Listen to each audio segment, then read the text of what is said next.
आप सभी का आपके अपने YouTube platform channel creation BBK में। दोस्तों, आज हम आपसे गणित के एक बहुत महत्वपूर्ण टॉपिक संख्या तथा संख्यांक का बोध, अंकों का ज्ञान, स्थानीय मान के विषय में चर्चा करेंगे। दोस्तों, जैसा कि आप सब जानते हैं, DLED 2022 का रजिस्ट्रेशन हो चुका है मित्रों, जिसकी प्रक्रिया चालू है और आप सभी की कक्षाएं अगस्त से प्रारंभ होने वाली है।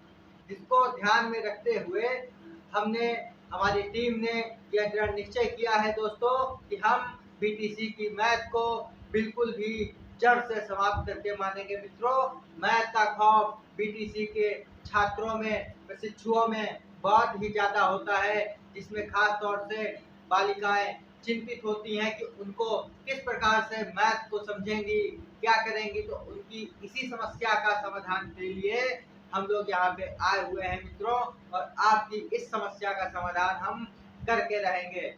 जैसा कि हमारा BTC फर्स्ट सेमेस्टर का प्रथम चैप्टर गणित विषय का है, संख्या तथा संख्यांक का बोध, अंकों का ज्ञान, स्थानीय मान। दोस्तों, एक एक करके सभी चीजों को समझेंगे, सभी चीजों का विस्तृत वर्णन करेंगे। दोस्तों, बिल्कुल भी चिंता नहीं करनी है, आप लोगों को बिल्कुल भी चिंता नहीं करनी है। जैसा कि दोस्तों, इस अध्याय को शुरू करने से पहले हम आपको बताना चाहेंगे कि संख्या, जैसे यहाँ लिखा है संख्या, तो दोस्तों संख्या किसे कहते हैं मित्रों? संख्या किसे कहते हैं? आज संख्या किसे कहते हैं मित्रों? आज हमारा इस श्रृंखला का प्रथम डे है, पहला दिन है, जिसमें हम आपको पहला अध्याय बताने जा रहे हैं। सारे अध्यायों को जड़ से समाप्त करेंगे मित्रों, जड़ से समाप्त करेंगे। संख्या किसे कहते हैं दोस्तों? आप सब जानते होंगे संख्या किसे कहते हैं। जरा बताइएगा संख्या किसे कहते हैं, कमेंट में जरूर करिएगा, कमेंट में बताइएगा संख्या किसे कहते हैं। हम बता रहे हैं आपको संख्या किसे कहते हैं। दोस्तों, कितनी वस्तुएं हैं, कितनी वस्तुएं यानी चीजें, कितनी वस्तुएं हैं जो जिससे गिनते हैं संख्या कहलाती है। संख्या कहलाती है। कितनी वस्तुएं हैं को जिससे गिनते हैं संख्या कहलाती है, संख्या कहलाती है। तो इसके आगे हम आपको बताएंगे, जैसे यहाँ संख्या लिखा था, हमने आपको संख्या बता दी। कितनी वस्तुएं हैं को जिससे गिनते हैं संख्या कहलाती है। दूसरा है हमारा संख्यांक। दोस्तों, क्या है? संख्यांक। संख्यांक दोस्तों, संख्यांक किसको कहते हैं? तो संख्यांक किसे कहते हैं? संख्या को दर्शाने के लिए, संख्या को दर्शाने के लिए प्रयुक्त चिन्ह, मतलब संख्या को दर्शाने के लिए, संख्या को बताने के लिए प्रयुक्त यानी लिए गए चिन्ह, निशान ही क्या कहलाते हैं दोस्तों? चिन्ह ही संख्यांक कहलाते हैं। संख्यांक कहलाते हैं। दोस्तों, संख्या को दर्शाने के लिए प्रयुक्त चिन्ह ही संख्यांक कहलाते हैं। क्या कहलाते हैं दोस्तों? संख्यांक कहलाते हैं। संख्यांक कहलाते हैं। अर्थात संख्यांक किसे कहेंगे? 0 से 9। जैसे 0, 1, 2, 3, 4, 5, 6, 7, 8, 9। ये दो, ये क्या है हमारे? ये हमारे संख्यांक है दोस्तों। क्या है? संख्यांक। आगे समझते हैं मित्रों, क्या होती है प्राकृतिक संख्या। प्राकृतिक संख्या यानी दोस्तों नेचुरल नंबर। प्राकृतिक संख्या को क्या कहते हैं? Natural number. प्राकृतिक संख्या क्या होती है दोस्तों? प्राकृतिक संख्या होती है गिनने के लिए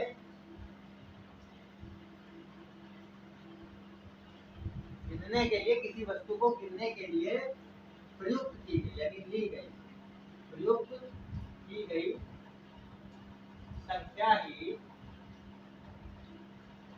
प्रयुक्त की गई संख्या ही क्या कहलाती है दोस्तों? प्राकृतिक संख्या कहलाती है।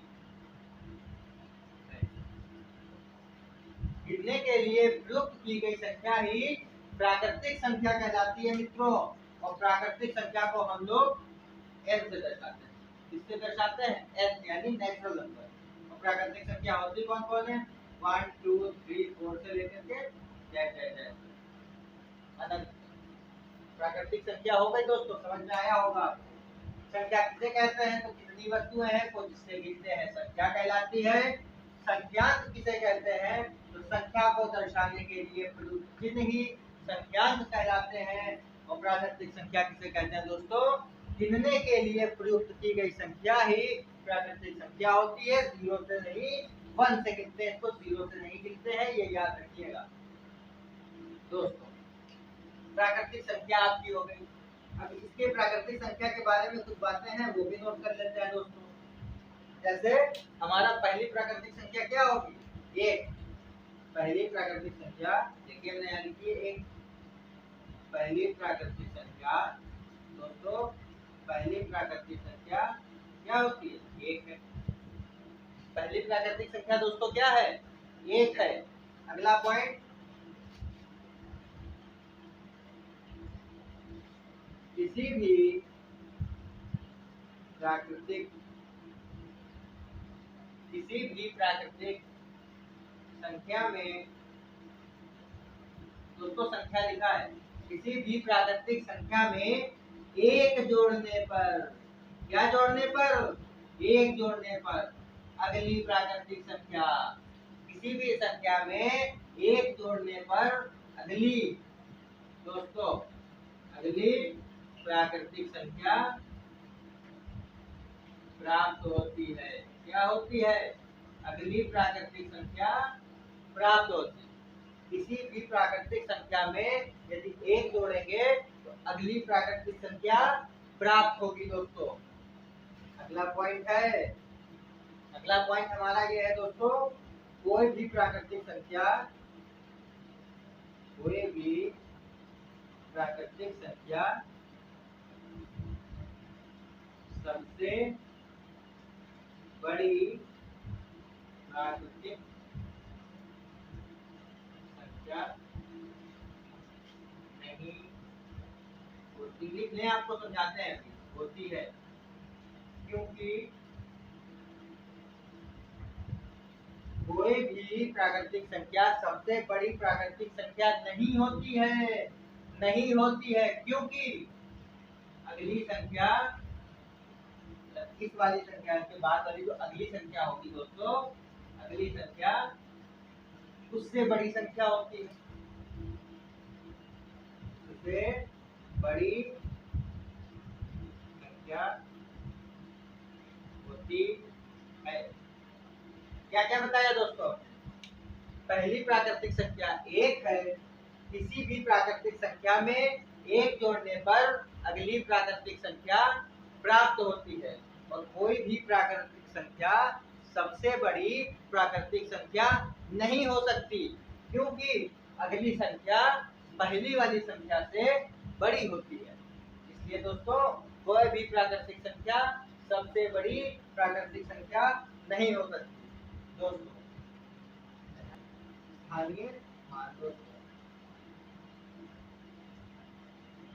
संख्या बताया, संख्यांक बताया, अंकों के बारे में बताया, अब आपको स्थानीय मान बता रहे हैं। स्थानीय मान यानी कि स्थान का मान, यानी कि इसको क्या बोलते हैं अंग्रेजी में?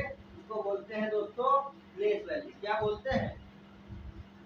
इसको बोलते हैं इंग्लिश में प्लेस वैल्यू। स्थानीय मान, प्लेस वैल्यू, जगह का मान, जिस जगह पे है उस जगह का मान।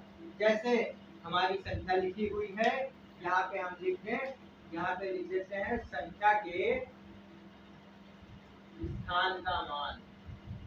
स्थान का मान ही क्या होता है दोस्तों? स्थानीय मान होता है। राइटिंग गड़बड़ होगी दोस्तों, हमारे वर्डों को पकड़िएगा, उसको पकड़ के आप लिख लीजिएगा। संख्या के स्थान का मान ही स्थानीय मान होता है। जैसे यहाँ लिखते हैं 2 3 4 5, हमने लिख दिया 2 3 4 5। तो अगर आपसे कहते हैं 5 का स्थानीय मान क्या है, तो ये देखिए 1 10 100 1000, इकाई दहाई सैकड़ा हजार। ये कितने नंबर के? इकाई दहाई सैकड़ा हजार। इकाई पे यानी 5 गुणे 1 बराबर 5। ये दहाई पे 4 गुणे 10 बराबर 40। ये सैकड़े पे 3 गुणे 100, सैकड़ा यानी 100 200 बराबर 300। और 2000 पे है इकाई दहाई सैकड़ा हजार, तो 2 गुणे 1000 बराबर 2000। दोस्तों यही हमारा स्थानीय मान है। क्या है? स्थानीय मान।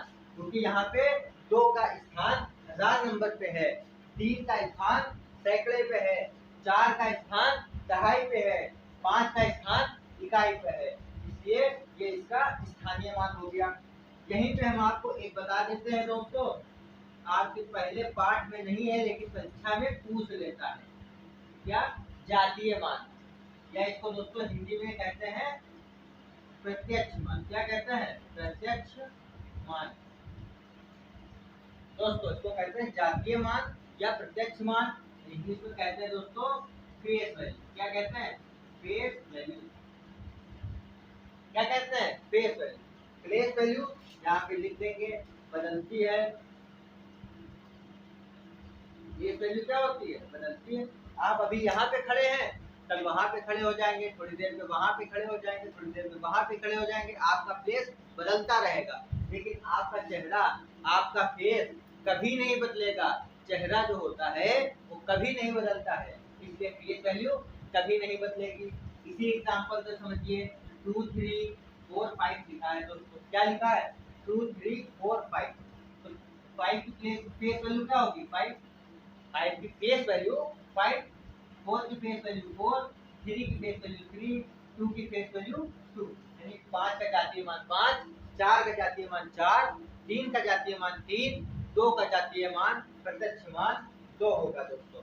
उम्मीद करते हैं आपको संख्या प्राकृतिक संख्या और स्थानीय मान समझ में आया होगा, और जातीय मान भी दोस्तों समझ में आया होगा। कोई कंफ्यूजन होगा तो कमेंट जरूर करिएगा वीडियो में।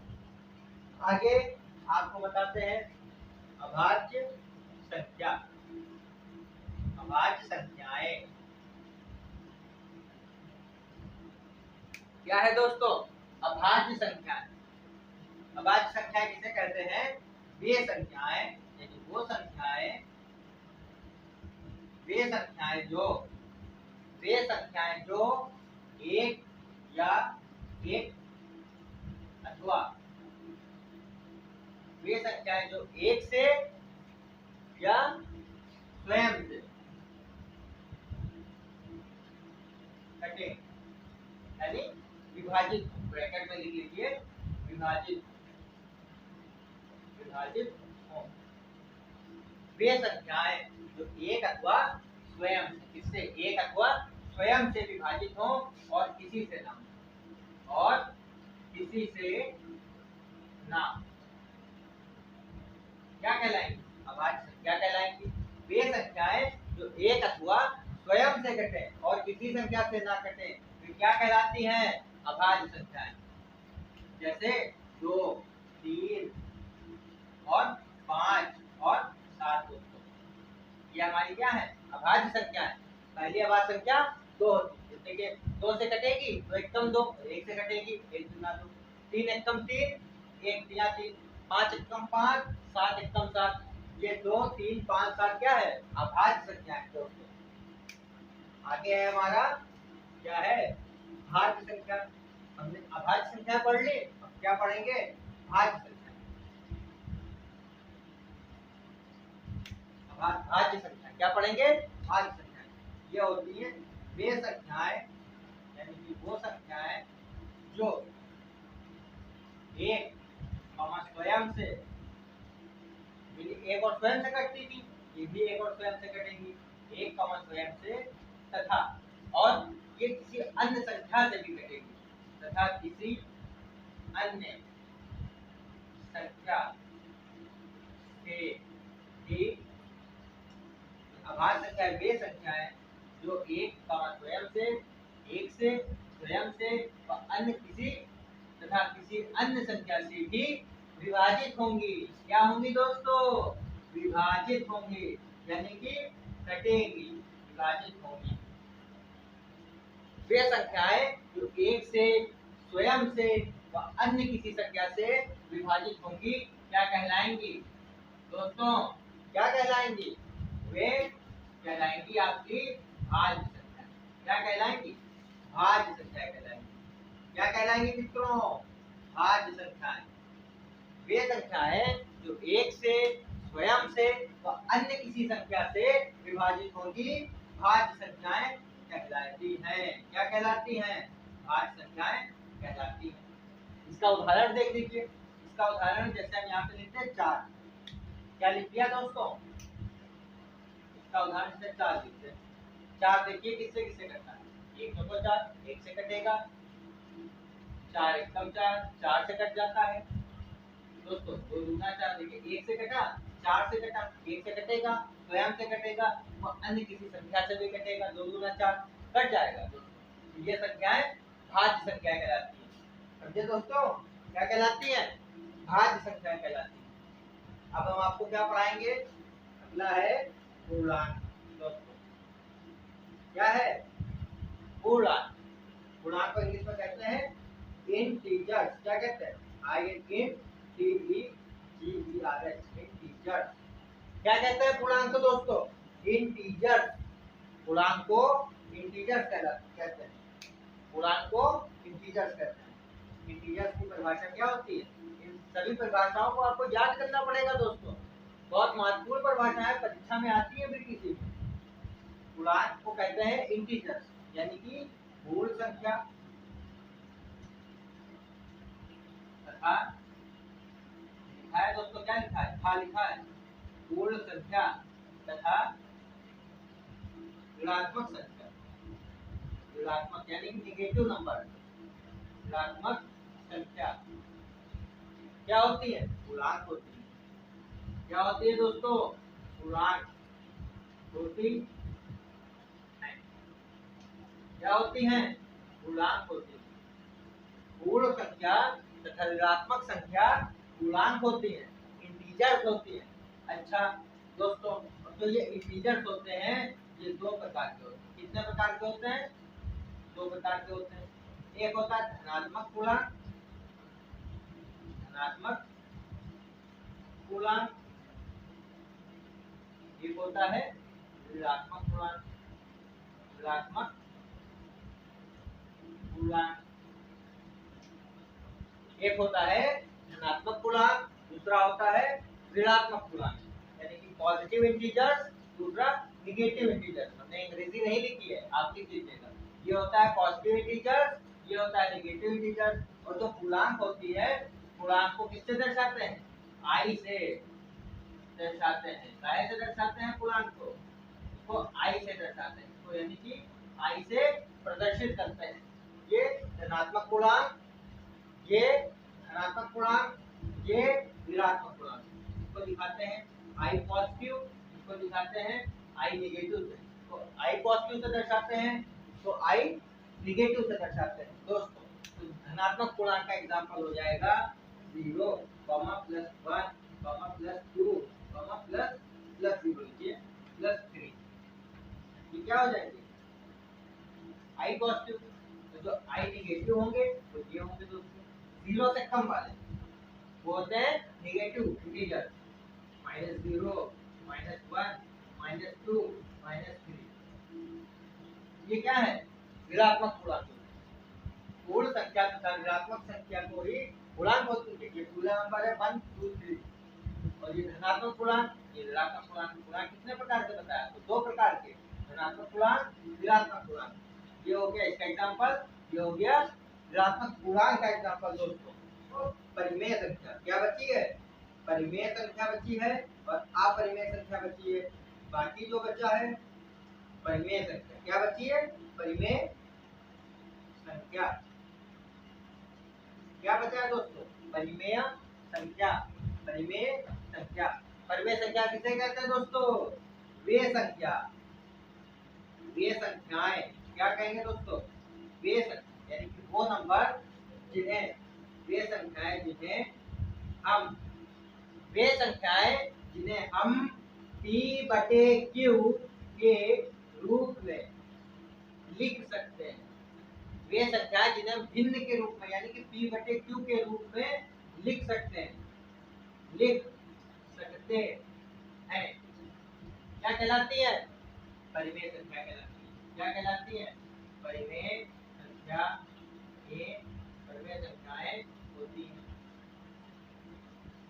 वे संख्याएं जिन्हें हम P बटे Q के रूप में लिख सकते हैं, परिमेय संख्या होती है दोस्तों। इसका उदाहरण समझिए। जैसे हमने लिख दिया 2/1, ये क्या है? परिमेय संख्या है।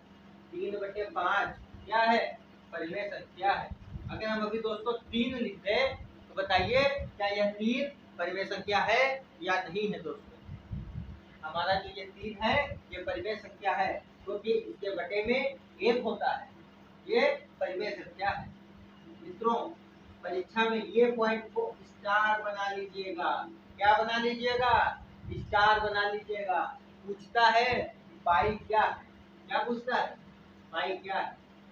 आपका जवाब आना चाहिए मित्रों, पाई एक परिमेय संख्या है। क्या है? पाई क्या है? पाई परिमेय संख्या। क्या है दोस्तों? परिमेय संख्या है। परीक्षा में बहुविकल्पीय में पूछ लेगा आपसे पाई क्या है दोस्तों, तो आप बताएंगे पाई परिमेय संख्या है। और पाई का मान कितना होता है दोस्तों? पाई का मान होता है 22/7। इसको भाग दे दीजिएगा, दशमलव में जो मान आएगा वो इसके अंदर लिख लीजिएगा। 7 से 22 को भाग दे दीजिएगा, जो मान आएगा दशमलव में यहाँ लिख दीजिएगा। पाई का मान दशमलव में भी पूछ सकता है। वे संख्याएं जिन्हें हम P बटे Q के रूप में लिख सकते हैं, परिमेय संख्याएं कहलाती हैं। परिमेय संख्याएं कहलाती हैं। समाप्त हो गया परिमेय संख्याएं। अगला है अपरिमेय संख्याएं। क्या दोस्तों? अपरिमेय संख्याएं। अपरिमेय संख्याएं दोस्तों क्या है? अपरिमेय संख्याएं। अपरिमेय संख्याएं किसे कहते हैं मित्रों? तो वे संख्याएं, वे संख्या। अच्छा, परिमेय संख्या को हम लोग P बटे Q के रूप में लिख सकते हैं। अपरिमेय, आ का मतलब होता है नहीं, आ का मतलब होता है नहीं। तो वे संख्याएं जिन्हें, वे संख्याएं जिन्हें हम P बटे Q, P बटे Q के रूप में नहीं, के रूप में नहीं, यानी अपरिमेय संख्याएं वे संख्याएं जिन्हें हम P बटे Q के रूप में नहीं लिख सकते। नहीं दोस्तों, नहीं लिख सकते, नहीं लिख सकते। क्या कहलाती है? अपरिमेय नहीं लिख सकते।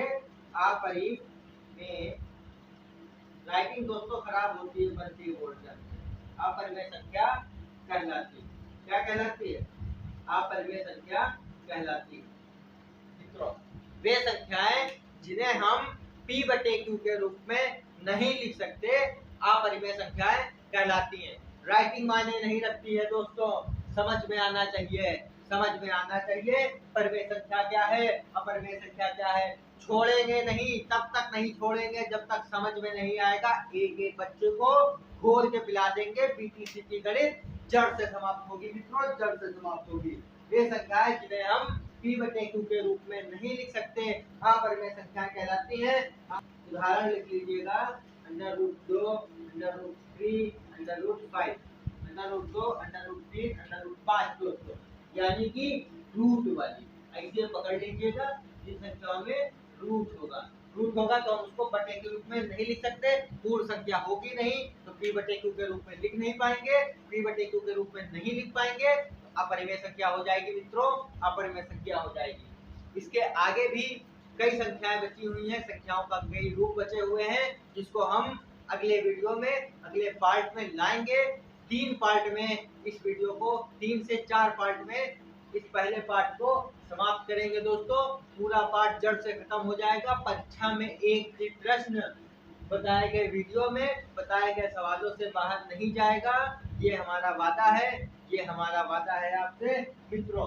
यदि आपको हमारा वीडियो अच्छा लगा हो तो वीडियो को लाइक करिएगा, शेयर करिएगा और कमेंट करके जरूर बताइएगा हमारा वीडियो आपको कैसा लगा। Thank you.